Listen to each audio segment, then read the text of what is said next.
read a couple of things. I have to get a book on Kabir. So let's look at a couple little things that he has said. Now, Kabir was illiterate, basically.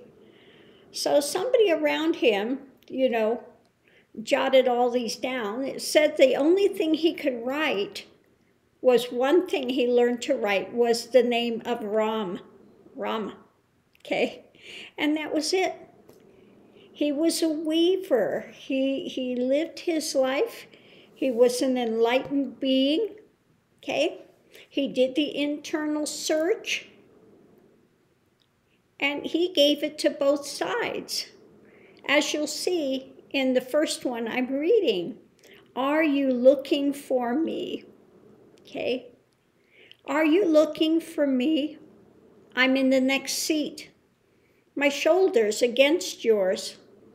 You will not find me in the stupas, not in the Indian shrine rooms, nor in synagogues, nor in cathedrals, not in masses, nor kirtans, not in legs winding around your own neck, nor in eating nothing but vegetables. When you really look for me, you will see me instantly. You will find me in the tiniest house of time. Kabir says, student, tell me, what is God? He is the breath inside the breath. Okay. So he gave it to everyone. You're looking for God in man-made shrines, areas, yogas, whatever it is. You're not going to find him there, okay? You've got to look, okay? You have to look deeper. His death in Benares. So people want to go to Benares to pass. In Hinduism, it's thought if you die in Benares, you're going to have an elevated, progression, okay? So I love this. His death in Benares. His death in Benares won't save the assassin from certain hell, any more than a dip in the Ganges will send frogs or you to paradise. My home, says Kabir, is where there is no day, no night, and no holy book in sight to squat on our lives. Okay.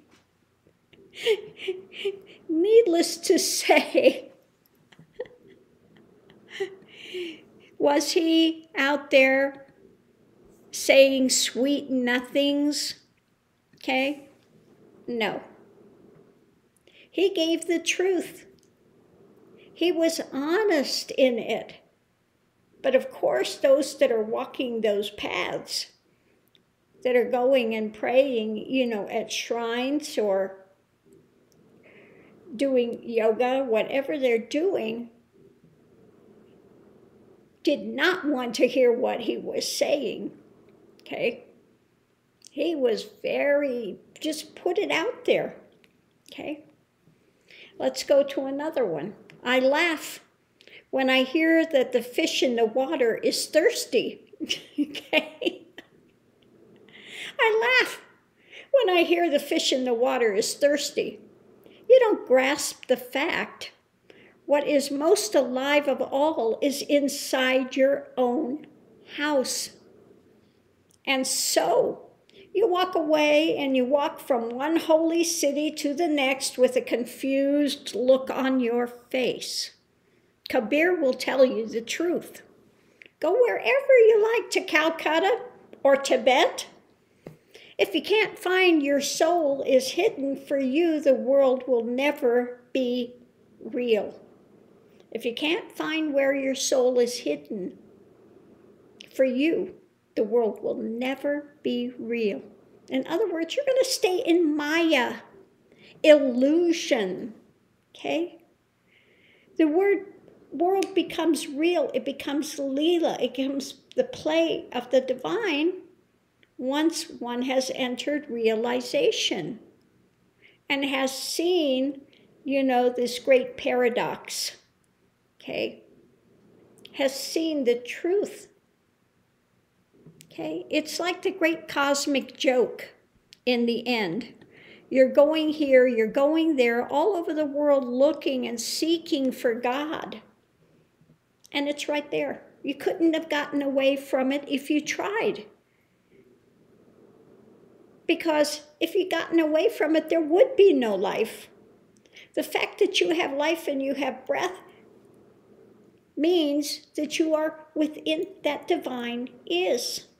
Okay? The last one we have for this morning is, it is needless to ask of a saint. It's needless to ask of a saint the caste to which he belongs. For the priest, the warrior, the tradesman, and all the 36 castes alike are seeking for God. But it is but folly to ask what the caste of a saint may be. The barber has sought God, the washerwoman, and the carpenter. Even Raidas was a seeker after God. The rishi, Swapacha, was a tanner by caste. Now, a tanner is seen as the low of the low, an untouchable. The Brahmins, if you understand India, the Brahmins, if a lower caste shadow touches the Brahmin's shadow, then the Brahmin wants to go purify themselves because they've been polluted. Yeah, that's how crazy it is, okay? If an untouchable shadow even touches a Brahmin shadow, he says, they're so polluting that, But this is a rishi, one with wisdom, okay? The rishi was a tanner by caste, okay? Hindus and Muslims alike, or what they call them in India, Musulmans, Hindus or Muslims alike, have achieved that end where remains no mark of distinction.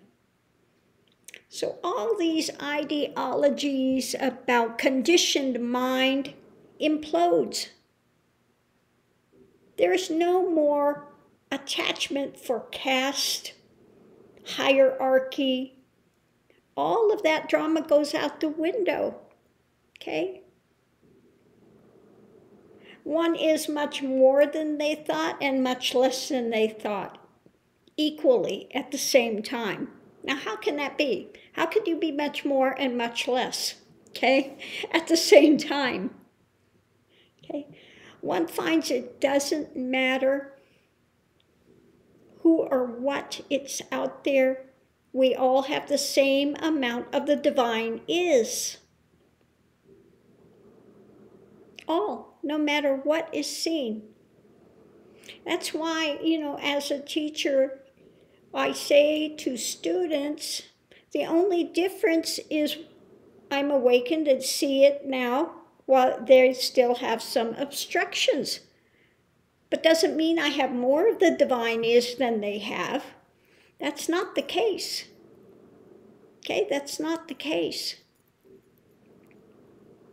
Okay. So again, the only difference is one is awakened and one is still sleeping, still in the illusions. This is not to put them down. Unlike where I've heard some that talk about people being in illusion as something lower, something, It's not that at all. It's not that at all. Okay? But when one awakens, one finds that they've always been free. You're free to suffer. You're free to suffer. You're free to continue to create whatever storyline in your life that you're creating and clinging to. Whatever you're fighting against. Whatever you're projecting out there. Whatever you're trying to cling to. Okay? We have free will. It's not that people love to suffer. Don't get me wrong. You don't go out there and say, I think I'll suffer today. I think I'll be in misery. I think I'll be unhappy. I think I'll be, But this is something that is, I was going to say comfortable, but it's not comfortable. If you're suffering, you're not comfortable. But it's something that's known. It's something that's familiar. Some people will trade on their suffering. The poor me saga. Okay?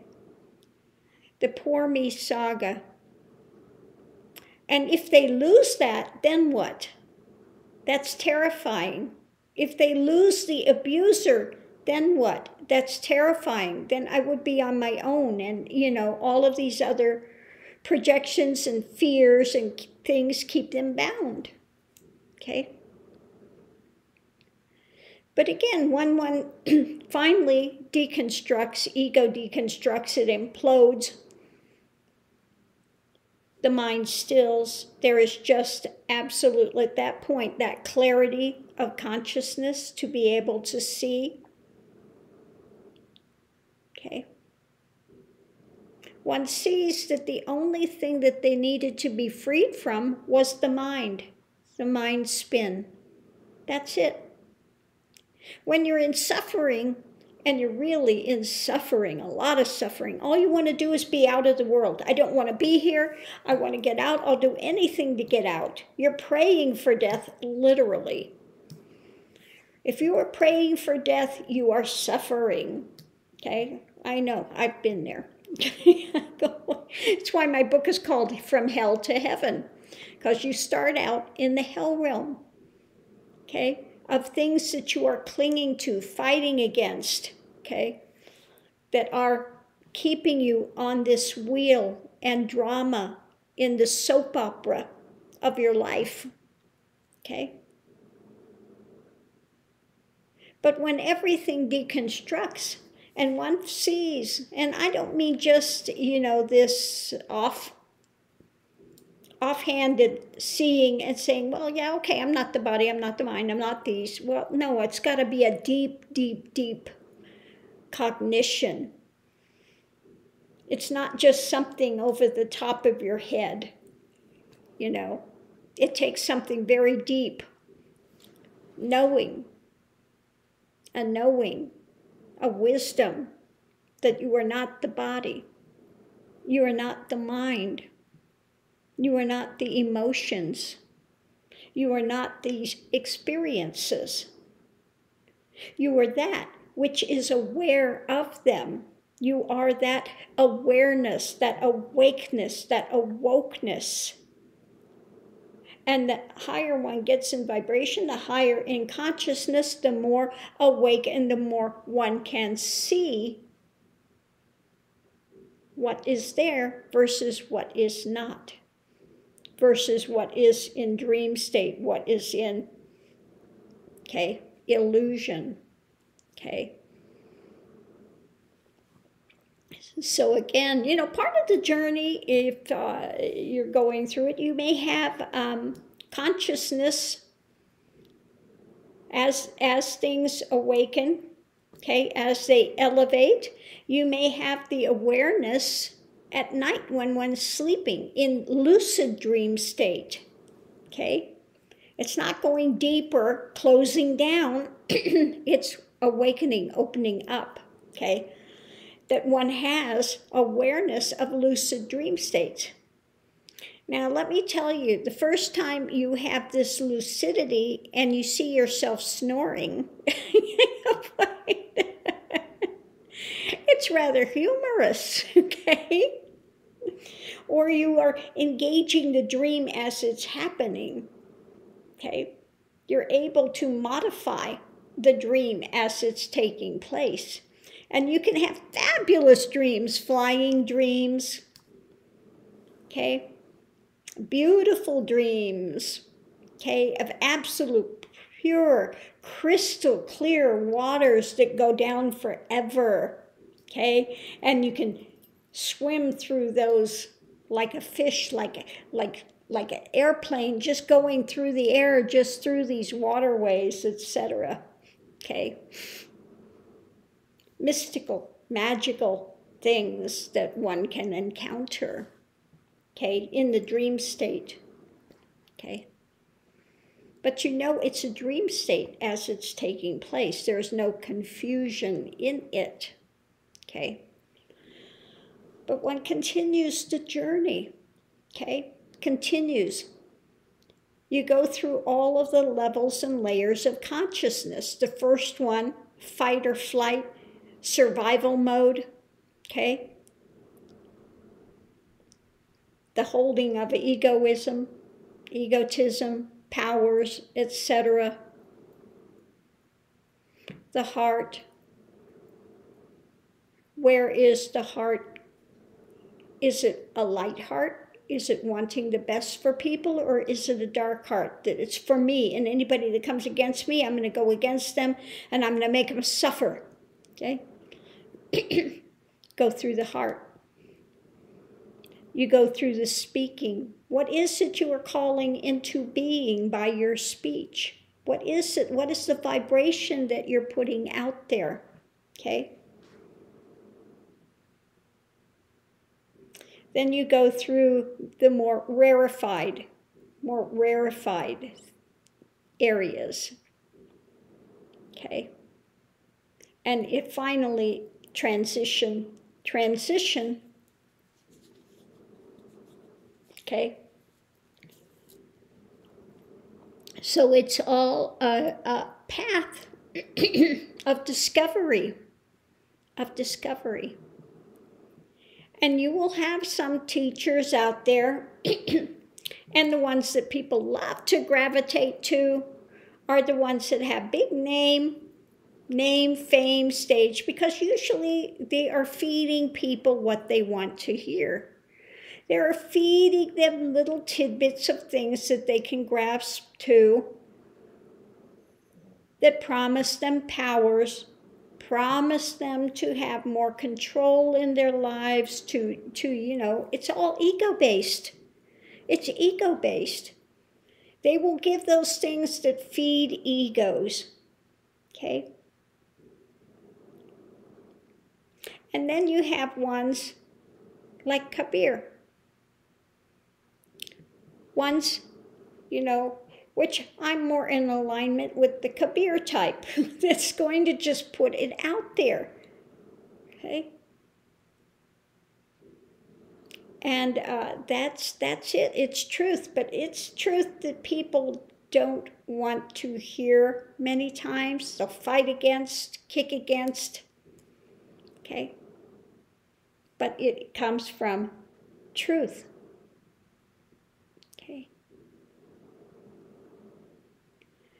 Because part of it is that we have to get radically honest with ourselves, our lives, what we're doing, what we're not doing, okay? You can't stay in a fantasy realm. You can't, learn your way there. Although I see gurus out there, one of them specifically was in Rishikesh, that you can study your way to realization, okay? It doesn't work that way, okay? You can't study your way there through things in duality and think you're going to get to non-duality. It doesn't work that way. But those that are scholarly, they want to, absorb all this knowledge, but it's not really knowledge. It's secondhand things that they have, they adopt, they can parrot, talk about, but you don't have really wisdom. You don't have true knowledge. You don't have true wisdom until you have had that experience yourself. Unless you have gone through yourself and know the ins and outs of it. Okay? You can't trade on somebody else's experiences. They can put them out there as a roadmap for others, but you have to walk the path yourself. Nobody can do it for you. No guru can wave a magic wand and take you to realization like that. They may say they can, but they can't. But what does happen, and this is why, students, if you have a genuine guru that is in still mind, okay, when there is a connection, students will feel that stillness.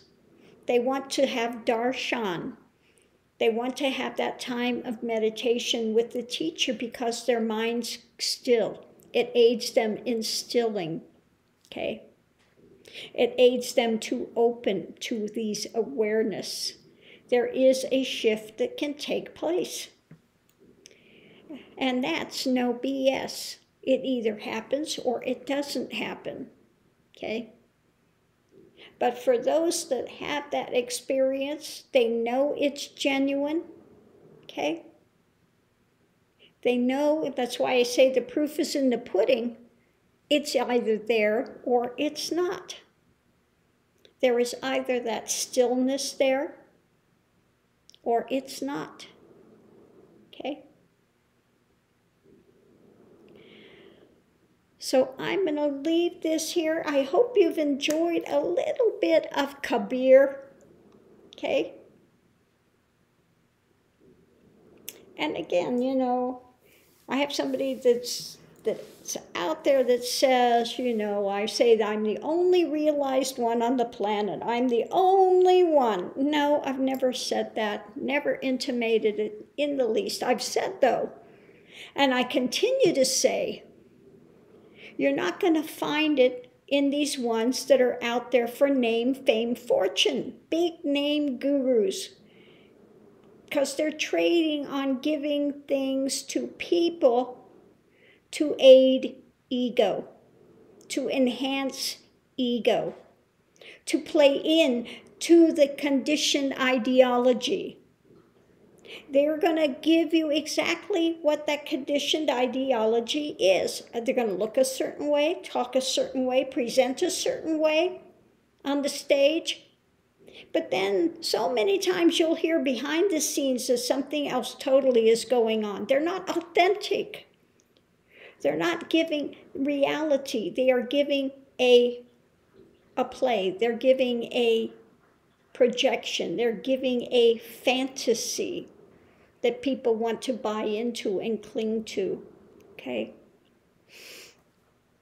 If you want to find the genuine gurus, look for those. They'll have very few students because they're not going to give the fantasy, okay? They're not going to give the fantasy. They don't trade in fantasy.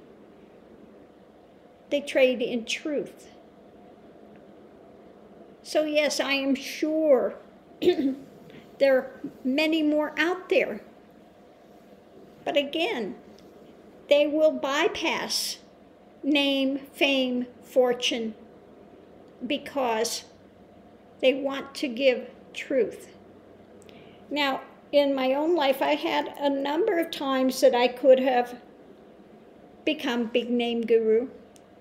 I had somebody that was following me that worked for the biggest newspaper in India that wanted to promote me, okay? I said, no way, okay? Because I know those traps, okay? I know what's inherent in those things. That's why I've never had a physical ashram for people to come to, because you have to do it in your own life where you're at, okay? And when you get physical ashrams, they become very political. You have those that are name, fame, power. All of these games start taking place there. So that's why I opted to have an online ashram where I can work with people all over the world, but they have to do it where they're at. But they have a support system, Others that are going through the journey, they can see that they're going through the same types of things, okay? There's a reason why it was opted to do this way.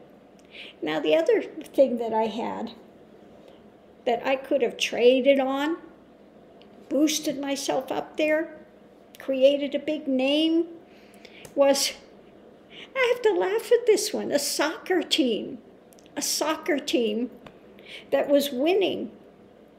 And they said it was due to my endorsement. It was due to my, giving some special blessings to them. Yeah, actually happened. And I got on the line immediately and said, oh, no. No, don't even go there, okay? Because I had people starting to contact me, seek me out, give me this blessing, and no, no. Okay, we're not going there. Absolutely not. But this is how those things get started, and people fall into that, gravitate to that,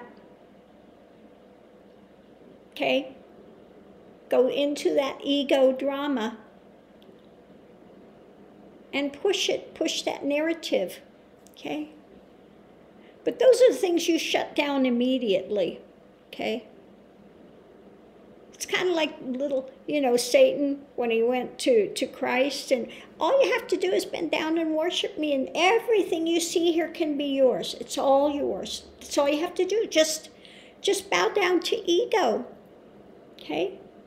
Bow down to lies. Bow down to projections. And you too can have all of this, okay? There is nothing in the world of duality, that can touch when one has gotten that pearl of great price that comes out of one's suffering, okay? The pearl of great price that comes out of the journey, being willing to look deeper at those irritants, those doorways that the universe gives us to be able to move forward, okay? And you would never exchange the pearl of great price for all of the wealth, adulation, and drama in the world. Absolutely not. There is nothing that's better than having that peace within, that groundedness, that centeredness, that in touch with that divine is, that bliss of being, okay? That bliss of freedom, liberation, okay? So on that note, I'm going to close this out now. Much love and light to everyone. Continue to walk your journey. Like I said, not all of it is easy. When I say went through the dark night of the soul and I was praying for death, that's exactly what I mean. It's exactly what I mean, okay? But one comes out the other side. And when everything deconstructs and you've seen the grand, it's just, it's the joke of the universe. When you become privy to that joke, okay,